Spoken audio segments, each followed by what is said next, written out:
Coming up on this episode of the MD and Chef Team Show. Coming up on this episode of the MD and Chef Team Show. How we react to the sound of a crisp of chips and how we react to the smell, the taste, the sight, the seeing of all these things. Why do you think it's so hard to eat one chip, one cookie? Because they figured out how to excite our senses to the brain. We go, oh, nah, just one more. I got to have another. Welcome to the show from the MD and Chef Team. I'm Dr. Isabel, medical doctor here at the MD and Chef Team. And who are you? And I'm Chef Michael, culinary nutrition expert. I'm the chef part of the team. And what are we going to talk about, babe? Now, I can say that because he's my husband. Yes. Well, then we'll be talking about marriage, relationships, parenting, intimacy. We'll talk about mindsets of success, overcoming depression, anxiety. I'll be getting into functional nutrition, recipes and tips from the kitchen. And we're going to both get into how to live a long, healthy, vibrant life. Yes, I love it. Our mission is to help you prevent and reverse disease and give you hope in the process. Oh yeah, we like to have fun too. So let's get on with the show. Hello, and welcome to the MD and Chef Team Show. Today, this is Chef Michael here coming to you wherever you are, wherever you're listening. You could be walking, you could be in the gym, you might be at home, but wherever you are, I am so glad you're here today because today I want to have a chat about how did we get here? How did we get to the state of health we're in around the world right now? What history over the last 100 years, 150 years have brought us to this state? And the other thing I want to chat about is, well, it's not your fault. If you are struggling to get your health under control, if you're struggling with habits that you know aren't healthy, but you're trying to change them and you make some changes for a little bit and then you fall back into them again, I want you to know you're not lazy. There's a concept out there that, people who are unhealthy, they're just lazy. They don't have any discipline. Well, yeah, that's not totally true. Because as I talk to you about what's happened over the last 150 years with us as a society, with our eating and drinking, you've pretty much been tricked. You've been tricked, you've been used, and here we are today. And I want to let you know it's not your fault. And so today we're going to have a little bit of a history lesson. Let's just have a chat. You and me, you're a friend of mine who just says, I'm at a state right now. I can't understand how we've gotten to this, how I've gotten to this state. And I want to make some changes, but I'm really kind of struggling. How did we get here? So let's just have a chat about that. I want you to know it's not your fault. How did we get here? And what do I mean by how did we get here? Well, by here, I mean currently, right now, in the year that we're in, mental health is at an all-time high as far as mental illness is, shall I say. Mental illness is at an all-time high. Anxiety, depression, overwhelm.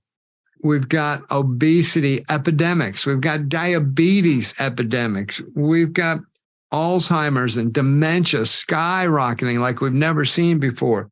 We've got general unwellness and all kinds of diseases and inflammation and aches and pains just like we've never seen before in history.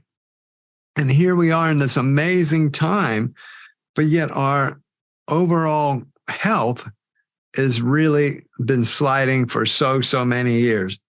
And as my beautiful wife, Dr. Isabel, MD, would tell you, healthcare doesn't really start in the doctor's office.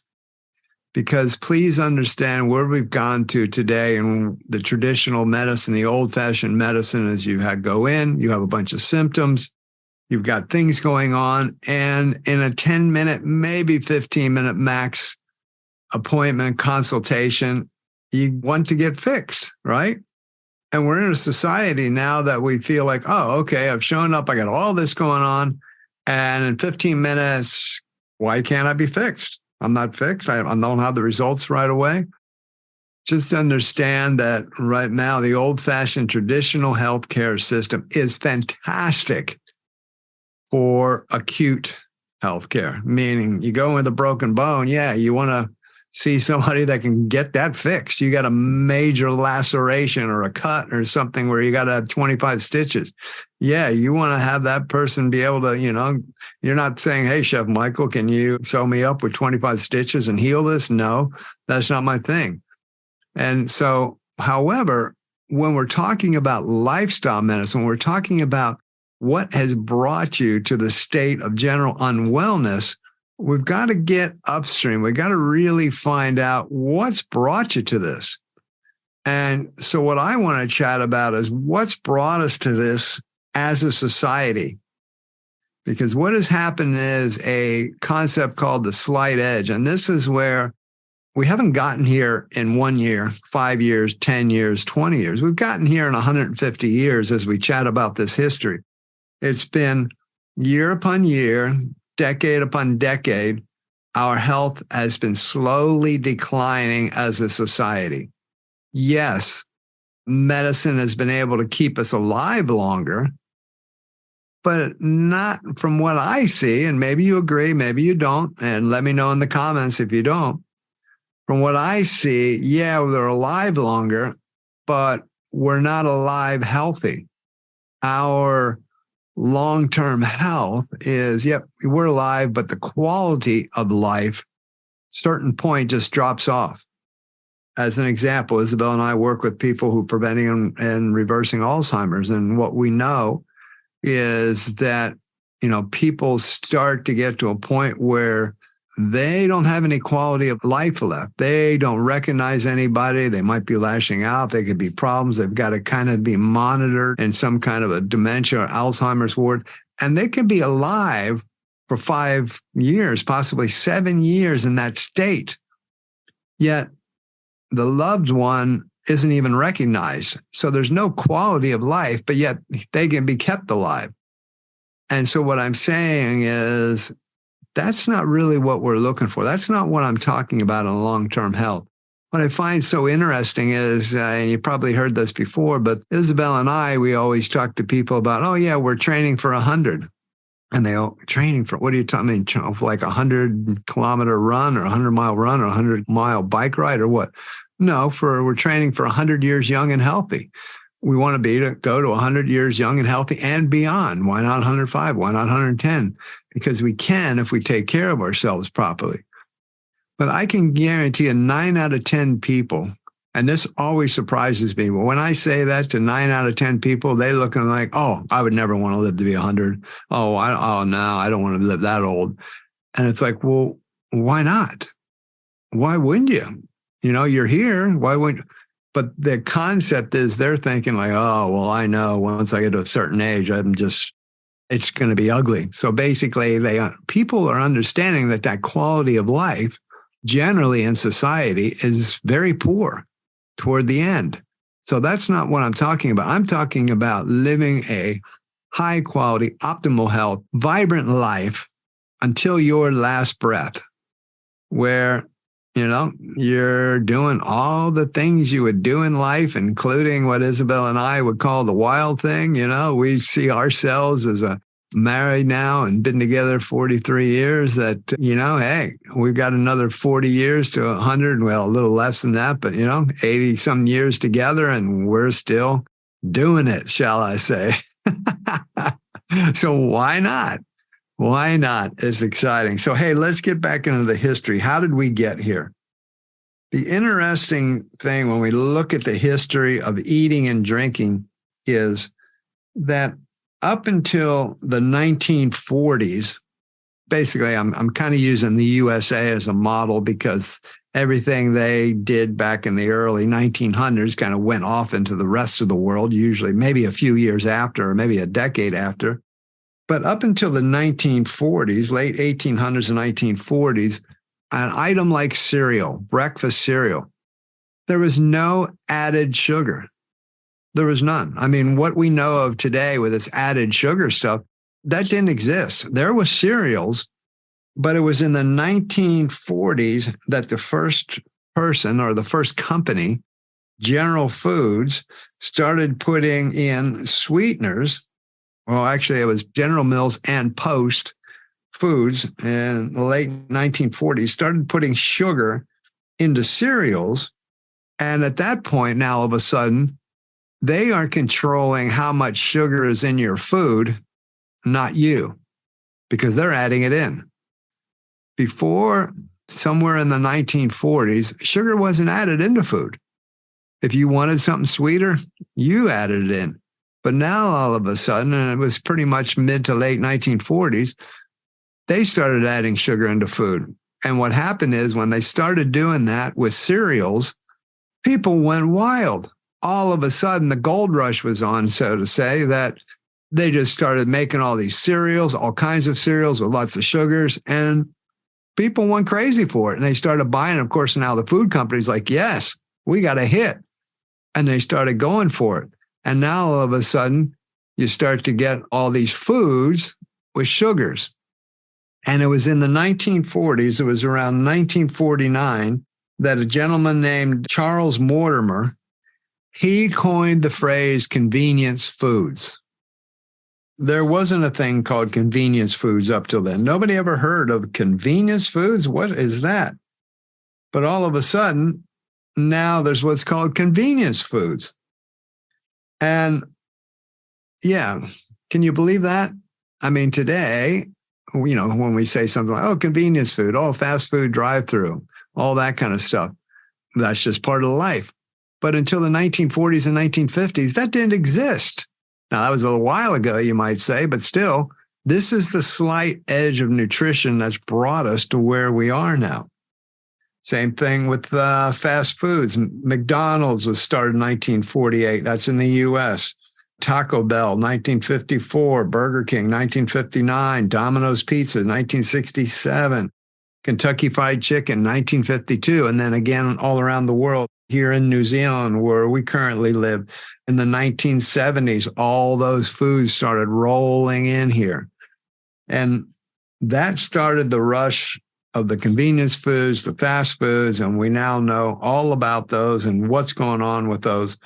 And what's interesting is it just kept going. And then there was another shift. So in the 1980s, all of a sudden, maybe you know about this, or maybe you even still adhere to this, but the no-fat frenzy came on. There was misinformation that came out. We now know it was misinformation. It's been refuted and researched, and we now know from a nutritional standpoint, it was a very poor research that fat was causing people to die. Fat was causing heart attacks. Fat was causing all kinds of chronic disease. So all of a sudden in the 1980s, everything was low fat. I remember myself having low fat yogurt and low fat milk and low fat this. Everything was low fat on it. And you went to buy something in a store, you always looked for the low fat or no fat product. Except what the food companies discovered was that the low fat stuff didn't taste good because you took out some really good flavor that the fat brings in and the creaminess and the flavor. Well, now what do we do? Well, guess what they did? They added sugar and salt. Now, we need a little bit of good sodium for our day, but we don't need as much as being put into these foods. And of course, more sugar is put in. So now all of a sudden, oh, wait, this low fat tastes really good. It's nice and sweet and salty. They know how to get to our taste buds. Are you afraid of having Alzheimer's? Well, you don't have to anymore. You see, the most up-to-date medical research now shows us having Alzheimer's is an option. Yes, you heard me right. Having Alzheimer's is an option. You can learn how by having your very own personalized pre-code report. Now, you're probably asking me, what is a pre-code report? Great question. Pre-code stands for Preventing Cognitive Decline, and the pre-code report shows you what unique areas you can start working on right away. All of this has been made available by my genius mentor and medical doctor, Dr. Dale Bredesen. who has been researching this for 30 plus years and wrote the best book ever called The End of Alzheimer's. Having Alzheimer's is now an option. There is hope.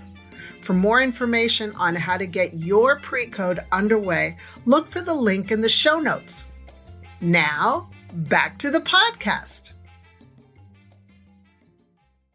Do you know that the food companies had scientists and specific research labs to figure out our taste buds and things that are like chips, like how we react to the sound of a crisp of chips and how we react to the smell, the taste, the sight, the seeing of all these things? Why do you think it's so hard to eat one chip, one cookie? Because they figured out how to excite our senses to the brain. We go, oh, nah, just one more. I got to have another. And yeah, so I'm sure you know exactly what I'm talking about. I'm not the only one out there. Now, some other interesting facts and things that have happened. I find this really interesting that before World War II, which was in the 1940s, there was, let me check my notes, there was about 20% of women in the workforce. 20% before World War II. Now, during World War II, most of the men were going overseas to battle, and the women needed to work in the factories because somebody needed to work in the factories to make the war machine products. Well, what happened is coming out of that after World War II, there was about 38 to 40% of women that were out in the workforce. So 20% before World War II, 38 to 40% after World War II were in the workforce. So now you're starting to see in the late 1940s this shift into both parents out working. Well, you didn't see that before then. Now, what does that start to say? Oh, well, we need to start boxing up some foods and making some pre-made things and some canned and some things that, you know, when mom and dad get home for work or whoever's making the meal, they can very instantly just put it together because we've pre-made it all for them. That started in the 1940s, 1950s. Currently, around the world, about 70% of women are in the workforce. That's not a bad thing. I'm just saying it's a change in society, which has made the convenience foods and the fast foods attractive. These food companies have jumped on this. And from a marketing point of view, from a profitability point of view, that's smart. We've been tricked. We've been given what we want, really, but it has not served us well because it's taken us down a very, very slippery slope as far as our health goes. One more area I just want to talk about is drinks. I don't mean alcoholic. I just mean regular drinks that we drink. We should be having water all day long. But what's interesting is, again, back to World War II, Coca-Cola offered all the service people, and that's, you know, the people who are fighting in, you know, the war, World War II. It was, you know, millions and millions and millions of soldiers from all the different sides. Coke offered their product for 5 cents, just 5 cents for a Coke. Well, coming out of World War II, there was millions of service people that were hooked on Coke because they drank it all the time, loved it, caffeine, sugar, it's got you. And that exploded that whole soda industry around the world back in the 1940s. And again, now we see it everywhere in the world. I mean, every spot of the world has got Coke, Pepsi, Fanta, all these different soda pops, every place, even in like third world countries where you would think, well, they struggle with water. Well, yeah, you can definitely find a soda pop somewhere at somebody's place where, you know, it's there. And why? Because once you got a taste of it and once you get hooked at it, especially at a young age, it's really, really difficult to get it out of your diet. You can. We've helped people do that, to give it up and say, nope, I don't want that anymore. But it's not easy. I understand that. It becomes an addiction. Food can become an addiction, whereas unhealthy food can become an addiction. And we need to understand that. And this is why I also say it's not your fault, because over the last 150 years, the shift that we've seen has really taken us down this slippery slope of poor nutrition. And as far as drinking wise, then over the last 25 years, what's exploded is energy drinks and colored waters. I mean, come on. Really, we need to think about this. Gatorades, Powerades. I mean, they're purple and blue and green and yellow and red. Do we understand that is food dyes? These food dyes, you can look them all up. And my gosh, the problems that they cause. It is unbelievable. And we just need water.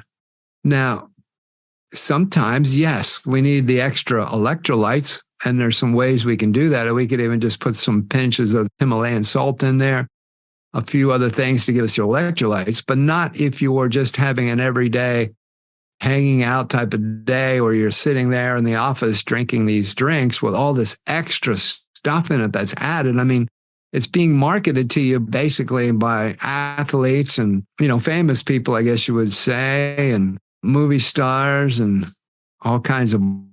But understand that those athletes are pumping out the energy and looking to replenish. Now, they don't need it either. I'm sad to say how many, there's certain athletes, I just love them around the world. I adore them. I like what they do. I like them as human beings.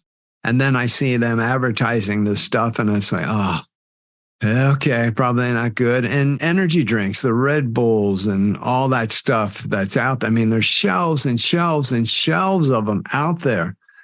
And what scares me is the amount of youth that's drinking this stuff and getting hooked to it. My beautiful doctor, Isabel, from being a MD for the last 35 years, she's seen somewhere around 500 to 700,000 people one-on-one. So this isn't just somebody that's only seen a few people. She had never seen type 2 diabetes in teenagers before until like the last 10 years. And now she's seeing type 2 diabetics as teenagers. I mean, this stuff is crazy. She's seeing depression so much. We're seeing all these mental illnesses with 8-year-olds, 10-year-olds, 15-year-olds. We're seeing obesity at 6, at 8, and 10, moving into diabetes. It is so scary. And I guess the thing is, I can see where it's coming from because it's being marketed to you. It's being marketed to them. It's in front of them. They want to look like the wonderful people they see on social media and commercials and that. It tastes good. It looks cool. Only the cool kids are having it. Who would drink water? Those types of things. So I wanted to get a little history on how we've gotten to this state that we're so messed up. But really, it's been a slight edge of just going down the healthcare slope over the last 150 years. And actually, over the last 25 years, it's really, really picked up pace because of what they're offering. And we all seem to say we're living this busy, busy, busy life. So the food companies have done an amazing job for themselves by giving us what we want. Quick food, fast food, convenience food, boxed food. Open the can, open the sachet, boil it up, microwave it up, heat it up quick, all those types of things.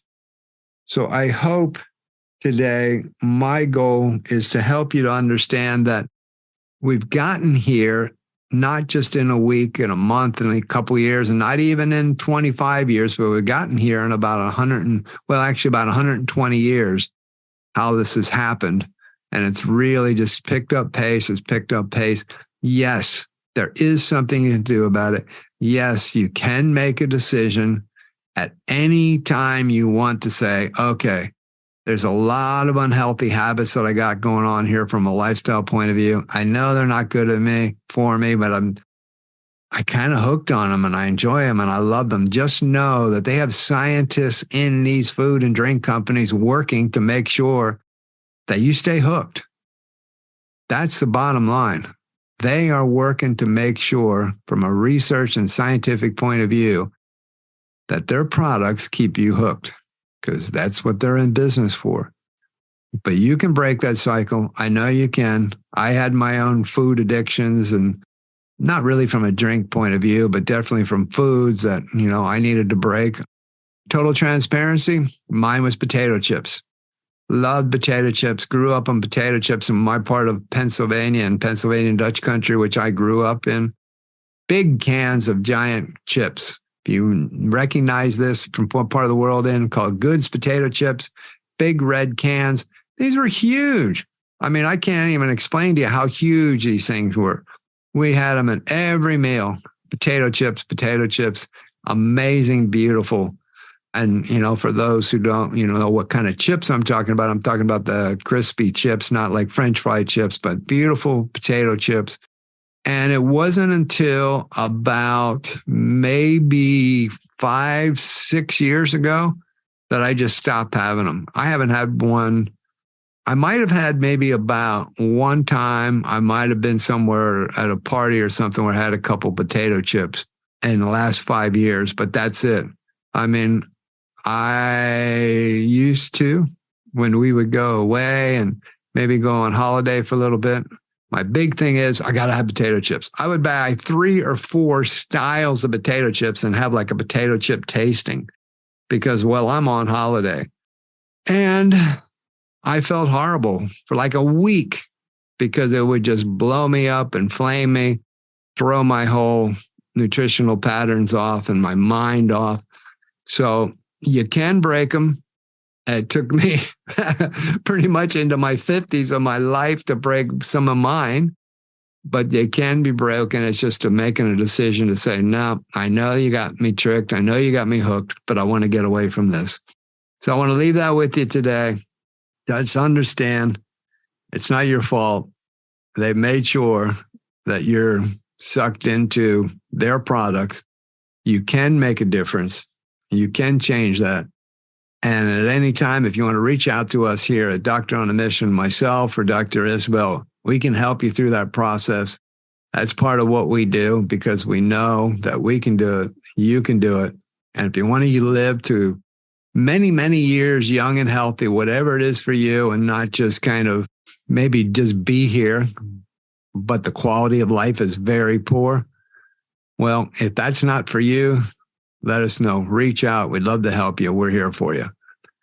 That's Chef Michael here today. I'm going to wrap it up. Thank you so much. I love you. God bless you. Have an amazing day wherever you are. And just know you can break those unhealthy habits. Bye for now. Hello, Chef Michael here. If you enjoyed today's episode, we would love it if you subscribed to the podcast and left us a review. Hello, Chef Michael here. If you enjoyed today's episode, we would love it if you subscribed to the podcast and left us a review.